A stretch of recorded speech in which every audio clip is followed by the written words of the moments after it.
On est de retour sur le bateau, puis là, on s'apprête à aller prendre un mooring. On arrive à Jensen Beach Mooring Field, donc c'est plein de bouées d'amarrage qu'on va pouvoir ramasser. C'est demain matin qu'on fait changer notre hélice. Dans un épisode passé, vous avez vu, on a perdu une pale d'hélice, donc on va la remplacer. Heureusement, on avait d'autres à bord, les originales du bateau. Ce site de bouée d'amarrage, il y a un quai. Donc si tu te prends une bouée à 30 $ la nuit, tu as le droit d'utiliser le quai. Puis accoster le bateau et tout. Donc, c'est parfait pour faire une réparation vite.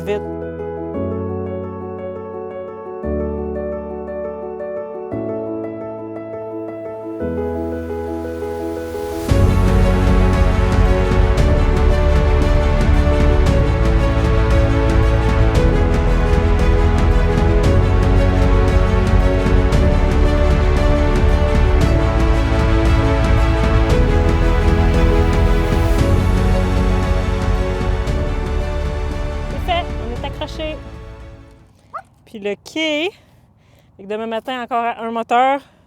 On va partir comme ça. On va faire le tour par là, tourner à droite et on va revenir au quai qui est là-bas. Donc j'ai fait exprès de choisir cette bouée ici pour qu'on ait la marge de manœuvre. Qu'est-ce qu'on fait? Et là, on s'en va faire la dernière manœuvre à un moteur. Ça fait 3 jours qu'on navigue avec un moteur. C'était stressant. Dans l'intracostal, tu as les courants, il y a beaucoup de trafic. Hier, il y a un pont qui ne voulait pas ouvrir. Les ponts, ça ouvre comme ça. Mais là, ce côté-là, il était brisé. Il y avait juste lui. Il fallait que je passe très serré. Fait que là, on s'en va se mettre à quai aujourd'hui pour changer cette hélice-là qui est brisée. Puis après ça, repartir avec un bateau normal.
C'est un fail. C'était pas notre meilleur. Le vent s'est levé. Il n'y avait pas de vent matin. Ouais. On commence, on lève, on lâche le mooring, puis le vent il se lève. Puis là, on est arrivé de travers sur le quai. Le bordel. Ça fonctionne pas. Fait que j'avais roulé sur le quai. Je vais refaire un tour. Elle me dit, parce que le drone est dans les airs en train de filmer, puis il n'y avait pas beaucoup de batterie. On l'a laissé aller avec 20 genre le... Ouais, sur celui-là, il y avait 20 de batterie. Il faut que je rattrape le drone, mais là, le bateau, il dérive, puis c'est plein de mooring. En tout cas, j'ai réussi à rattraper le drone. Je me suis pété l'hélice sur le doigt. Ça, je t'avais dit, vu que j'étais sur le quai, t'aurais pu me l'amener. Ouais, mais là, c'est bien plus dur pour moi à distance, savoir si je suis en haut de toi que moi de l'amener sur moi. En tout cas. Fait qu'on a récupéré le drone, puis là, on a refait un tour, on l'a ramené, puis cette fois-là, ça a fonctionné. Ouais. Mais là, le vent, il pousse tellement fort. Ouais, il doit avoir un courant aussi. Parce un moteur, c'est tellement difficile à t'arrivais manœuvrer, vite sur le quai. Puis en reculant, je peux pas me... Même si la mort de devant était mise, habituellement, tu fais juste reculer ton moteur tribord, puis le bateau va automatiquement se coller. Mais là, avec l'autre bâbord, il veut s'en aller du quai. Ouais. Fait que là, on était de travers. Ça marchait pas, là. Donc, comme vous voyez, on vous montre les bons coups, mais aussi les mauvais coups. Puis même si ça fait 7 ans qu'on vit sur l'eau à temps plein, on fait encore des erreurs, on apprend toujours. Donc, si vous attendez d'être parfait, de maîtriser toutes les connaissances, de maîtriser votre bateau, vous partirez jamais. Fait que vous allez toujours avoir des circonstances différentes, l'adaptation, puis c'est pas grave. Donc, allez-y, osez, puis vous allez apprendre en chemin comme nous! On analyse la manœuvre, qu'est-ce qu'on aurait pu faire différemment pour s'améliorer et tout. Puis ce qu'on réalise, c'est qu'on aurait dû la mort derrière, ou même passer, tu sais, qu'il aurait pu arriver plus le derrière. Arriver de reculons, c'est tout. C'est ça. Juste m'emmener de reculons, je donne la mort de derrière à Véro, elle l'attache, puis le bateau, il se place tout seul. C'est ça, il se serait placé comme ça vers le quai, parce que là, on est avec le vent. Normalement, quand tu fais une approche au quai, t'es contre le vent, contre le courant. Mais là, comme on avait juste un moteur, puis c'était pas le bon côté. Ouais. Puis il n'y avait pas de vent. Là. Non, c'est ça. Il s'est levé exactement quand on est parti. Donc, à 2 nœuds, 1 nœud de vitesse, il ne peut pas arriver grand-chose. On s'entend, on va pas vite. C'est juste que faut sécuriser le bateau. Puis la meilleure façon, la meilleure méthode, c'est d'arrêter, comme Véronique dit, d'arriver de reculons, donner la mort. Donner la mort, sécuriser le derrière, le bateau aurait fait ça. Parce que en sécurisant la mort du devant en premier, mais là, c'est le derrière du bateau qui est parti.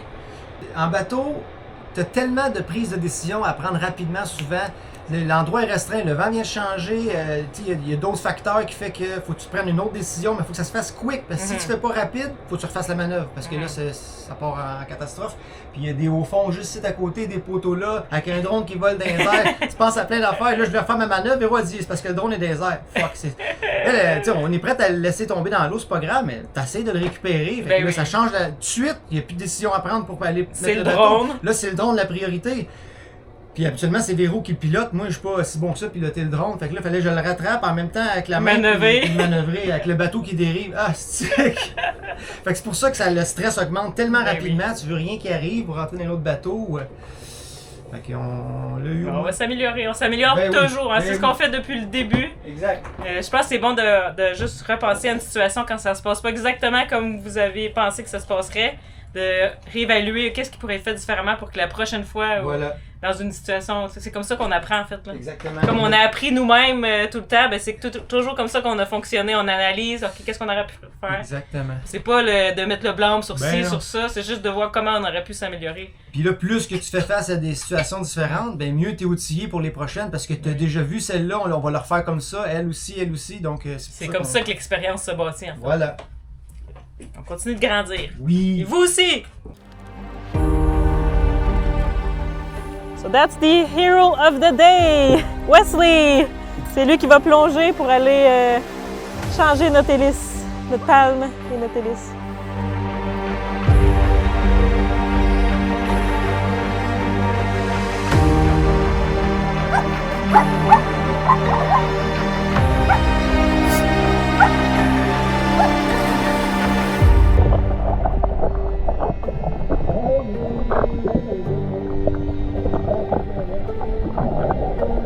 C'est une pale comme ça qu'on a perdue.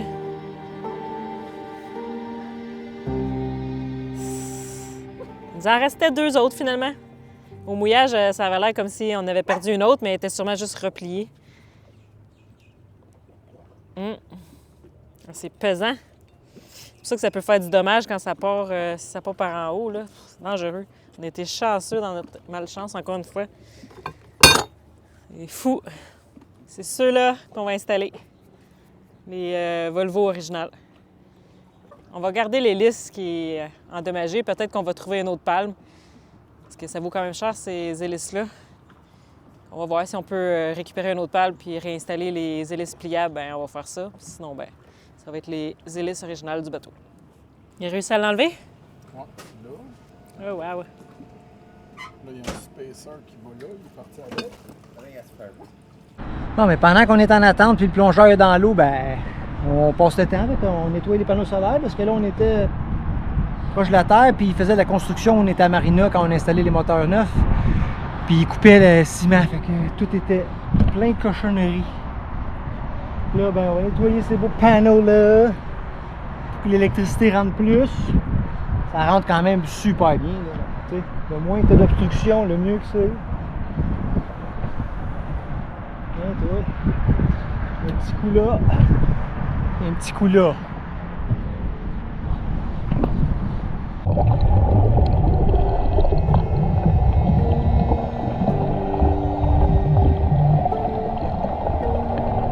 Yeah, one of the nuts came out that holds the pin in.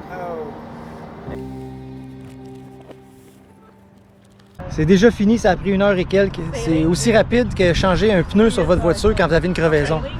Si vous avez un problème avec votre hélice, Jensen Beach, c'est the guy. super professionnel, super rapide. Il sait qu'est-ce qu'il fait. Même des hélices pliables, il n'y a pas de problème avec ça. On est ready to go, on a fait le test. Puis je pensais jamais que ça irait aussi rapidement. On s'en va dans le sud! C'est reparti! Il a vérifié l'autre, évidemment, qu'il n'était pas en train de se défaire.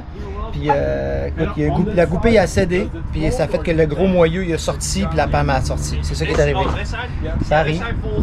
Qu'est-ce que tu veux qu'on fasse? C'est les joies du bateau, les amis. Donc, on repart, puis là, ben tout est... On se croise les doigts, là. Il ne devrait pas arriver d'autres pépins, là, tu sais, mais il y en a tout le temps. Perdre une hélice, celle-là, on ne l'avait pas calculé. C'est la première fois que ça arrive. Donc, on est bien excités. Puis, ben, on redécolle.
Ouais, ben là, on est allé fueler, puis on est sorti, puis quand tu sors d'intracostal, ben c'est très très shallow, ben on est à côté dans le fond. Heureusement, on est à marée basse, fait que là, on a collé Towboat US. On avait pris l'assurance au cas où qu'il arrive quelque chose avec l'hélice qui nous manquait. Là, on était comme déçus parce qu'on n'a pas eu besoin de l'utiliser. On sort de l'inlet, on sort du channel, paf! Je vois point 3, point 2 à point 1, ça a stocké là. Fait que là, on est ici, dans l'intracostal, on attend Towboat US. J'ai assis avec le dinghy, on a assis avec le kata quand il y a des bateaux qui passent, ça crée de la petite vague. J'ai point 1 sur l'instrument. Puis pourtant, quand on est rentré dans des endroits beaucoup plus restreints, on avait 0-0. Je ne sais pas si vous vous souvenez, on était aux îles Caïmans, là, c'est vraiment difficile de rentrer là, même à marée haute. Et puis ça l'a passé. Et puis là, je vois 0.1 sur l'instrument, puis on est stocké. Fait que d'après moi, c'est juste une petite butte qui nous empêche. Fait qu'on est assis avec le dinghy, de se tirer, il n'y a rien à faire. C'est soit qu'on attend que la marée remonte. Dans une heure, j'ai besoin de peut-être 1 pouce, ou Towboat US. Fait que là, on a collé Towboat. Puis si jamais on se les prend avant, bon, on les rappellera pour canceller. Mais au moins, on va utiliser notre abonnement. Fait que là, c'est ça qui est ça, guys. On est stocké ici. Fuel Dock est juste là.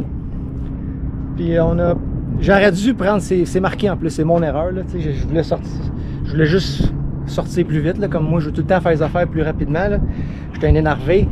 Fait que là, j'ai pas sorti par les bouées signalées, je suis sorti au travers. Mais souvent, dans l'intracostal, il y a 1 mètre, on a de la place en masse. Mais ici, la police est venue et nous a dit ici, il faut vraiment que tu restes dans le channel. Puis si tu sors, tu touches le fond, ils en déprennent souvent.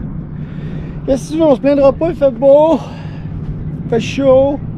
Puis on n'est pas en avance, mais on descend l'intracostal à la vitesse qu'on était censé la descendre. Demain, on est à Fort Lauderdale, où on ramasse l'ami à Robert. Tout est parfait, il vole ce soir. Fait que, on n'est pas en retard sur l'horaire. C'est juste d'autres péripéties atypiques.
Speedboat US!